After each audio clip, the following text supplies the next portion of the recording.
Hello students, welcome to my YouTube channel aim on target. तो दोस्तों, आज हम लोग करने वाले हैं हिंदी का मॉडल पेपर। जो मैंने आपको वादा किया था, जब ऑफिशियल मॉडल पेपर मैंने अपलोड किया था तो उस वक्त मैंने कहा था कि 5 मॉडल पेपर हिंदी का मेरे द्वारा बनाया गया आपको प्रोवाइड किया जाएगा। ओके, प्लेलिस्ट का लिंक मैंने डिस्क्रिप्शन में दे दिया है, वहाँ से आप सभी मॉडल पेपर को बिल्कुल मुफ्त में कर सकते हैं। साथ ही मैं आपको बता दूँ, विज्ञान का मॉडल पेपर अपलोड हो चुका है 5, सामाजिक विज्ञान का भी अपलोड हो गया है 5 मॉडल पेपर, और साथ ही अंग्रेजी का भी 5 मॉडल पेपर अपलोड हो चुका है। और आज से हम लोग करेंगे हिंदी का मॉडल पेपर। ओके, और इसके बाद हम लोग करेंगे संस्कृत का, फिर मैथ का, ऐसे करते हुए सभी विषयों के 5 मॉडल पेपर करेंगे। ओके, और मैं एक बात बता दूं, ये जो हिंदी का आपका मॉडल पेपर है वो 3 हिस्सों में बटा होगा। पहला कहानी वाला सेगमेंट, ठीक है, दूसरा कविता वाला सेगमेंट, और तीसरा व्याकरण। ओके, ये व्याकरण, ये कविता और ये कहानी। हिंदी का जो पेपर होगा वो 3 हिस्सों में बटा होगा, और जो हमारा मॉडल पेपर है उसमें भी जो क्वेश्चन है वो इसी आधार पे होगा। ओके, अब एक क्वेश्चन आता है कि मन में कि क्या मॉडल पेपर से हो जाएगा? तो हम देखिए, आपको पूरा यकीन के साथ कह रहे हैं कि अगर आप ईमानदारी से पढ़ाई कर रहे हैं तो आपका बहुत सारा एमसीक्यू यहाँ से कवर हो जाएगा। और पिछले बार भी मैंने बहुत लड़कों को करवाया भी है, और बहुत लड़के फर्स्ट डिवीज़न आए भी हैं। अगर आपके पास समय है, देखिए ध्यान से सुनिएगा, अगर आपके पास है समय है अगर आपके पास, तो लगभग 12 वीडियो मैंने चैप्टर वाइज, मतलब जो आपका गोधली नाम का पुस्तक है उसका 12 वीडियो मैंने बनाया है, चैप्टर नंबर 1, 2, 3, 4, 5 ऐसे करके 12 तक। तो आप चैप्टर पढ़ के, यानी पाठ पढ़ के उसका एमसीक्यू कर लीजिए। ज़्यादा बड़ा बड़ा वीडियो नहीं है, लगभग सभी वीडियो आधे घंटे से कम का ही मैं अपलोड करता हूँ। 1-2 मिनट ज़्यादा चला जाए तो उसके लिए अब हम क्या कर सकते हैं, क्योंकि चीज़ों को समझाना भी तो होता है। तो आप पहले इसको कर लीजिए अगर आपके पास समय है तो, और अगर नहीं है तो you can go with model paper, क्योंकि यहाँ पे एक मॉडल पेपर में 50 क्वेश्चन है एमसीक्यू का। तो 5 मॉडल पेपर में कितना हो जाएगा? 250 क्वेश्चन। ओके, 250 क्वेश्चन ये, ठीक है, यहाँ 250 क्वेश्चन हो गया आपको, और 100 क्वेश्चन मैंने आपको ऑफिशियल मॉडल पेपर वाला करवाया था। तो ओवरऑल आपके पास हो गया 350 क्वेश्चन। इसमें से आपको करना कितना है? मात्र 50 करना है परीक्षा में। 350 क्वेश्चन को अगर आप अच्छे से समझ लेते हैं, याद कर लेते हैं, और उस आधार पर प्रैक्टिस कर लेते हैं तो आपको 50 आराम से हो जाएगा। निश्चिंत होकर आप तैयारी बस कीजिए और अफवाहों से दूर रहिए। ओके, तो आइए शुरू करते हैं आज के पहले क्वेश्चन के साथ। ओके, और प्लीज़ अगर अच्छा लगा हो आपको तो लाइक कर दीजिएगा, सब्सक्राइब कर दीजिएगा। ओके, और जैसे ही सब्सक्राइब करके आप एक बात कर दीजिएगा ध्यान में कि ऑल पर ज़रूर कीजिएगा, नोटिफिकेशन ऑन, क्योंकि अगर आपको नोटिफिकेशन ऑन नहीं रहेगा तो आपको पता नहीं चलेगा कि कब वीडियो अपलोड हुआ। तो देखिए, पहला क्वेश्चन हमारा जो है वो व्याकरण का है। मैंने बताया कि 3 सेगमेंट में क्वेश्चन बटे होंगे, कहानी, कविता और व्याकरण। तो ज़रूरी नहीं है कि शुरू में कहानी का ही आए, या कविता का आए, या व्याकरण का ही आए। एग्जामिनर अपने हिसाब से किसी भी तरह क्वेश्चन सेट कर सकता है। तो क्वेश्चन पहला है कि बुढ़ापे में इंसान बिल्कुल बच्चा बन जाता है, इस वाक्य में बुढ़ापा कौन सी संज्ञा है? तो संज्ञा क्या है? संज्ञा की परिभाषा तो आपको पता ही है। संज्ञा के 5 रूप हैं, ये भी आपको पता है। तो उन 5 में से बुढ़ापा जो शब्द है वह कौन सी संज्ञा है? जातिवाचक, व्यक्तिवाचक, भाववाचक या समूहवाचक? तो जो बुढ़ापा संज्ञा है वो कौन सा है? वो भाववाचक है। क्यों? ये क्योंकि ये किसी की अवस्था को बताता है। ओके, अवस्था या गुण को बताता है, तो ध्यान रखिएगा। ओके, अगला क्वेश्चन है विशेषण से। जो शब्द संज्ञा और सर्वनाम की विशेषता बताता है उसे विशेषण कहते हैं। ओके, तो पूछा है कि उसके मुख्यतः कितने भेद हैं? 4, 3, 5 या 2? तो विशेषण के कितने भेद हैं? 4। कौन कौन है नोट कर लीजिए, यहाँ पे मैं बता रहा हूँ, ध्यान से सुनते भी चलिएगा तो हो जाएगा। गुणवाचक विशेषण, दूसरा है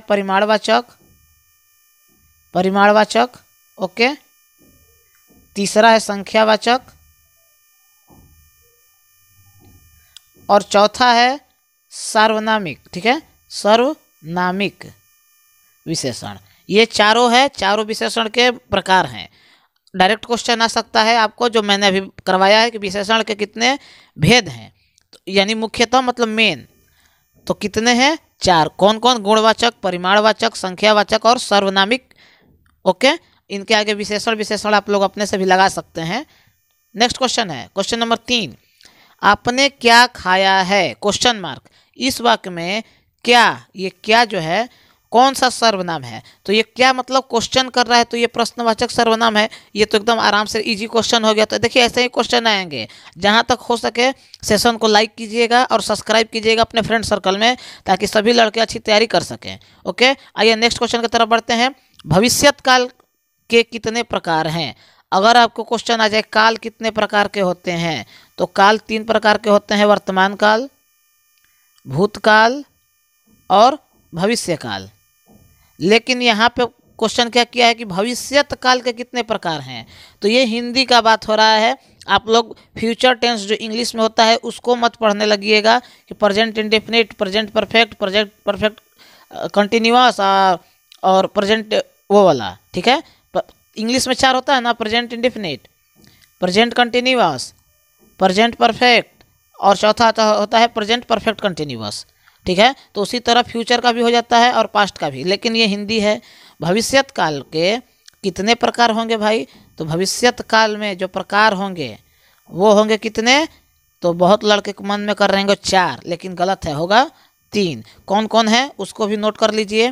पहला है सामान्य भविष्यत काल, दूसरा है संभाव्य, दूसरा हो गया, और तीसरा है हेतु मध्य भविष्यत काल। ठीक है, ध्यान से समझ लीजिए। पहला सामान्य भविष्यत काल, दूसरा संभाव्य भविष्यत काल और तीसरा हेतु मध्य भविष्यत काल। आइए क्वेश्चन नंबर 5, संधि विच्छेद है। ठीक है, 2 शब्दों के मिलने से जो नया शब्द बनता है और जिसकी सहायता से बनता है उसे संधि विच्छेद कहते हैं। ठीक है, 2 वर्ण नयो मिलने सविकारम उत्पन्नम भवति संधि कथ्यते। ओके, ये संस्कृत का श्लोक था, सॉरी परिभाषा था। तो दध्योदन का संधि विच्छेद करना है। दध्योदन का संधि विच्छेद करेंगे तो क्या हो जाएगा, आप अपने अनुसार भी सोच सकते हैं। तो इसका होगा दधि प्लस ओदन, दधि प्लस ओदन। चलिए नेक्स्ट क्वेश्चन को देखते हैं। राम ने भिखारी को पैसे दिया, इस वाक्य में किस कारक की विभक्ति है? आपको पता है 8 कारक है। कर्ता ने कर्म को, करण से, संप्रदान के लिए को, आपादान में पर, ये सब वाला याद कर लीजिएगा 8। तो उसमें पूछ रहा है कि इस वाक्य में किस कारक की विभक्ति है। तो कौन से वाक्य में? इसका वाक्य में राम ने भिखारी को पैसे दिया, तो इसमें है संप्रदान। ठीक है, याद रखिएगा, ऐसे क्वेश्चन आते हैं। नेक्स्ट क्वेश्चन है कि लौह पुरुष में समास कौन सा समास है? देखिए समास हुआ, संधि हुआ, ठीक है, प्रत्यय है, उपसर्ग है, ये सब ही व्याकरण में मेन तौर पे आते हैं। तो आपको इन सभी को पे आधारित क्वेश्चन जितना हो सके कर लेना है। लौह पुरुष में कौन सा समास होगा भाई? तो लौह पुरुष में क्वेश्चन नंबर 7 का सही होगा कर्मधारय। ओके, नेक्स्ट क्वेश्चन, निर्जन में कौन सा उपसर्ग हो? उपसर्ग का मतलब जो शब्द पहले इस्तेमाल किया जाता है। तो निर्जन में कौन सा होगा? उपसर्ग पूछा है। प्रत्यय मतलब जो पीछे लगता है और उपसर्ग का मतलब जो पहले लगता है। तो निर्जन में जो शब्द होगा क्वेश्चन नंबर 8 का सही जवाब होगा ऑप्शन बी, र में नीचे हलंत है। नेक्स्ट क्वेश्चन नंबर 9, निम्नलिखित शब्दों में कौन सा शब्द शुद्ध है? सोनित, सोनित, सोणित या सोणित, किस कौन सा सही लिखा हुआ है? तो कौन सोणित लिखा हुआ है? ठीक है, ऑप्शन सी। नेक्स्ट क्वेश्चन, ऐसे भी क्वेश्चन आते हैं, याद रखिएगा। 10 नंबर क्वेश्चन, यदि ए के बाद कोई भिन्न स्वर आए तो ए किसमें परिवर्तित हो जाता है? ठीक है, ऐसे जो वाक्य के आधार पे है, शब्द के परिवर्तन के आधार पे है, ऐसे भी क्वेश्चंस आ जाते हैं। तो इस प्रश्न का सही जवाब होगा ए चेंज हो जाएगा। कब? जब कोई स्वर आएगा तब, मतलब इसमें लिख दे रहे हैं स्वर आएगा तो क्या हो जाएगा चेंज, ये अय। नेक्स्ट क्वेश्चन नंबर 11, निम्नलिखित वाक्य में कौन सा वाक्य शुद्ध है? आपके दर्शन कब होंगे? ऑप्शन बी, मैंने यह काम करा है, ये गलत है क्योंकि किया है होगा। प्यास से सेठ सूख रहा था, गलत, से सेठ सूख रहे थे होगा। मेरा बात सुनो, मेरी बात सुनो होता है, तो आपका सही जवाब हो जाएगा ऑप्शन नंबर ए। नेक्स्ट, हाथ साफ करना, मुहावरे का सही अर्थ क्या है? तो आपको पता ही है, हाथ साफ करना मतलब चोरी करना। ये तो एकदम आसान क्वेश्चन है। तो देखिए, घबराइए मत, बस ईमानदारी से तैयारी आप लोग करते चलिए, और जो तरीका हम बता रहे हैं तैयारी करने का उसको पहले फॉलो कीजिए। ओके, और लाइक कर दीजिएगा ज़रूर से। नेक्स्ट क्वेश्चन सेशन को, निम्नलिखित शब्दों में कौन सा शब्द शुद्ध है? हितैषी, ये चारों शब्द एक ही तरह से पढ़ा जाएगा, लेकिन इसमें सही लिखा हुआ कौन है ये आपको बताना है। तो ये लिखा है ऑप्शन नंबर सी, हितैषी। Okay, next question number, Atim में कौन सा प्रत्यय है? ठीक है, प्रत्यय मतलब जो पीछे लगता है और उपसर्ग मतलब जो पहले लगता है। तो अतीम में कौन सा प्रत्यय है, मतलब पीछे लगने वाला शब्द है इन चारों में से? तो कौन सा है? इम। Okay, next question number, Ashtadhyayi में कौन सा समास है? देखिए, समास संधि मैंने ऑलरेडी बताया कि ऐसे क्वेश्चन इसी पे आधारित आते हैं। तो अष्टाध्यायी में कौन सा समास का प्रयोग किया गया है? तो द्विगु समास का प्रयोग किया गया है। समास आप लोग पढ़ लीजिए, काम आएगा, और इससे आधारित क्वेश्चन होते हैं। भारत में बेरोजगारी का एक प्रमुख कारण व अप्रत्यक्ष कारण क्या है? सती प्रथा, गलत। सती प्रथा का बेरोजगारी से क्या मतलब है? दहेज प्रथा, ये भी गलत है। जाति प्रथा, ये हो सकता है, इसको रखते हैं। बाल विवाह प्रथा, ये गलत है, मतलब आपका सही जवाब होगा ऑप्शन सी। अगला क्वेश्चन, पेड़ का कमरा किसकी रचना है? अब यहाँ से व्याकरण खत्म हो गया आपका, अब यहाँ से आपका दूसरा चीज़ शुरू हो गया। पेड़ का कमरा किसकी रचना है? तो मतलब अब यहाँ से आप दिमाग लगा लीजिए कि जितने भी कहानी हैं और जितने भी कविता हैं, उनके जो रचयिता हैं, मतलब रचना करने वाले लेखक, उनके नाम याद कर लेने हैं। 2 से 3 आपको नाम याद रखना है, क्योंकि ये हरदम पूछता है। तो इस प्रश्न का सही जवाब होगा, क्वेश्चन नंबर 17 का सही जवाब है option number A, Vinod Kumar Shukla. इन्होंने ही रचना की थी पेड़ की कमरा का। Next, B.R. नारायण ने किस कहानी का अनुवाद किया है? ढहते विश्वास, दही वाली मगमा, नगर यमा। तो राइट आंसर है दही वाली, यहाँ अम्मा होना चाहिए, मगमा लिख दिया है। नेक्स्ट क्वेश्चन, कवित्री अनामिका का जन्म कब हुआ था? 1961, 1962, 1963 या 1964? तो आपके हिसाब से ये क्या होना चाहिए? तो इस प्रश्न का सही जवाब होगा 1961। देखिए, मैं फिर बोल रहा हूँ कि प्लेलिस्ट में सभी वीडियो पड़ा हुआ है, आपको बस चैप्टर पढ़ना है और जाके प्रैक्टिस करना है। तो यार, हम जब आपके लिए इतना कर रहे हैं तो आप लोगों से बस हम ज़्यादा से ज़्यादा क्या बोलते हैं, लाइक और सब्सक्राइब, यही तो बोलते हैं। और फ्रेंड सर्कल में अपना शेयर कर दीजिए ज़्यादा से ज़्यादा, कि ताकि जो लड़के अभी तक पढ़ाई से नहीं संपर्क कर पाए हैं या अच्छी तैयारी नहीं कर पा रहे हैं तो वो भी पढ़ पाएँ। आइए नेक्स्ट क्वेश्चन को देखते हैं। धनानंद की भाषा क्या थी? तो ये तो क्वेश्चन एकदम आसान है, ब्रिज भाषा थी भाई, ये तो एकदम हलवा पलुआ क्वेश्चन था। आइए नेक्स्ट क्वेश्चन, किसके अनुसार सेना ने सिद्धांतों को भी बल दिया था? तो बेटियों के अनुसार, खोखा के अनुसार, मदन के अनुसार या गिरधर के अनुसार? तो राइट आंसर होगा खोखा के अनुसार, यानी ऑप्शन बी। नेक्स्ट क्वेश्चन, दारिस नामक सोने के सिक्का से भरा घड़ा किसे मिला था? तो ये क्वेश्चन भी हम लोगों ने जो चैप्टर वाइज MCQ किया है उसमें ये क्वेश्चन ऑलरेडी था। तो ये वारन हेस्टिंग को मिला था जब वो खुदाई कर रहा था। तो नेक्स्ट क्वेश्चन, ढहते विश्वास किस भाषा से अनुदित है? कन्नड़, तमिल, उड़िया या गुजराती? तो राइट आंसर क्या हो जाएगा? उड़िया। ठीक है, उड़िया कहाँ बोला जाता है? तो उड़ीसा में बोला जाता है। नेक्स्ट क्वेश्चन है, दूर चट्टानों की ठंडी गोद में किस कवि की पंक्ति है? पंक्ति, ठीक है, लाइन जो होता है कविता में उसको। तो ये किसकी पंक्ति है भाई? जीवनानंद दास, अनामिका, सुमित्रानंद पंत या रेनर मरिया रिल्के? तो सही जवाब आपका हो जाएगा रेनर मरिया रिल्के। नेक्स्ट क्वेश्चन, जीवन दास की किस कविता को प्रबुद्ध आलोचक द्वारा रविंद्रोत्तर युग की श्रेष्ठतम प्रेम कविता की संज्ञा दी गई है? तो किसको दी गई है? तो दी गई है वनलता सेन को, वनलता सेन। नेक्स्ट, आध्यात्मिक शिक्षा से गांधी जी का क्या अभिप्राय है? देखिए, जो गांधी जी वाला चैप्टर है उसको जरूर से जरूर देख लीजिएगा, क्योंकि गांधी जी बहुत ज़्यादा इंपॉर्टेंट हैं और इनसे संबंधित क्वेश्चन हर बार पूछता है। अगर आपको विश्वास नहीं है तो पिछले साल का पेपर उठा के देख लीजिए। तो उनके अनुसार क्या अभिप्राय है आध्यात्मिक शिक्षा का? तो हृदय की शिक्षा। ठीक है, हृदय की शिक्षा। नेक्स्ट क्वेश्चन है, अविनियों में 19 दिनों के प्रवास के दौरान लेखक के कितने गद्य की रचना की? तो कितने गद्य की रचना की थी? तो 27। ये तो डायरेक्ट अविनियों वाला चैप्टर से एकदम डायरेक्ट क्वेश्चन है। नेक्स्ट क्वेश्चन, धरती कब तक घूमेगी किस भाषा में अनुदित कहानी है? उड़िया, गुजराती, राजस्थानी, कन्नड़। तो 28 नंबर का राजस्थानी सही जवाब है। नेक्स्ट क्वेश्चन, पपाती में कौन सा रोग था? तो मेनिंजाइटिस। ये तो डायरेक्ट क्वेश्चन है, इस एकदम देखिए ऐसे ही क्वेश्चन आते हैं, तो सेशन को लाइक करते हुए चलिएगा और शेयर करिए अगर आपके अंदर थोड़ा भी इंसानियत है तो। नेक्स्ट, हम आपके लिए इतना मेहनत कर रहे हैं, आप लोग से बस इतना मांगते हैं कि लाइक, सब्सक्राइब, शेयर। उसमें भी आप लोग सोचते हैं अरे कम से कम अपने दोस्तों के पास ही शेयर कर दीजिए जो पढ़ने वाले हैं। वीरेन डंगवाल को किस कृति के लिए साहित्य अकादमी पुरस्कार मिला था? ऑप्शन है इसी दुनिया में, दुष्चक्र में सृष्टा, पहल पुस्तिका या कवि ने कहा। राइट आंसर दुष्चक्र में सृष्टा। ठीक है, सृष्टा सृष्टि शब्द से लिया गया है। ठीक है, ये सृष्टि ऐसे लिखा जाता है, ये वाला ऊपर वाला गलती मैंने लिखा है। ओके, ऐसे सृष्टि इंडिकेट किया जाता है। नेक्स्ट क्वेश्चन, परदेश की विधा पढ़ने का क्या परिणाम हुआ? तो वहीं हम लोग विदेशी हो गए थे, सबकी बुद्धि विदेशी हो गई थी। ये भी क्वेश्चन आपके पाठ से डायरेक्ट लिया गया है और ऐसे ही क्वेश्चन आते हैं, तो आप पाठ को पढ़िए और जो MCQ अपलोड है लगभग 12 वीडियो सभी चैप्टर्स का, तो उसको सबसे पहले कीजिए और उसके बाद अगर मॉडल पेपर याद कर लेते हैं तो आपका एक भी क्वेश्चन MCQ का नहीं छूटेगा।